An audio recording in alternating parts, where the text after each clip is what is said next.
So, ano tong X bar R chart?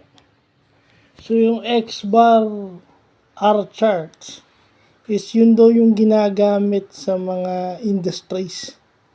No, sa medicine, lalo na sa internal medicine, sa cardiology, yun daw yung nagpapakita ng stability ng blood pressure over time.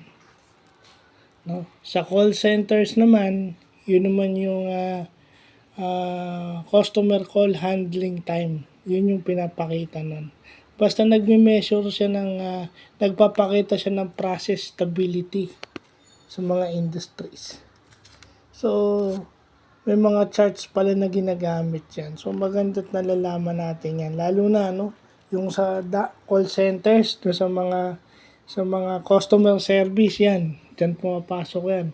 Tsaka dito sa mga BPOs natin na marami rito sa Pilipinas. So, yun.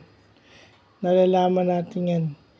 Importante rin pala na malaman natin yan. Hindi lang basta natin Kasi pag nakita natin yung chart na yun, dapat familiar na tayo kung para saan yun. Bago, ang sasabihin na lang natin is yung exact details. Yung specifics na lang yung sasabihin. So, hindi na sasabihin lahat. So, dapat dun pa lang may idea na agad tayo kahit konti do sa data. Hindi yung completely wala kayong alam. Kasi yun na nga, di ba? Kasi baka yung iniisip nyo lang kahinaan nyo is yung mga hindi nyo alam. So, dapat meron na kayong idea maski konti sa kahit na anong bagay na ma-encounter nyo sa labas. So, yun lang po.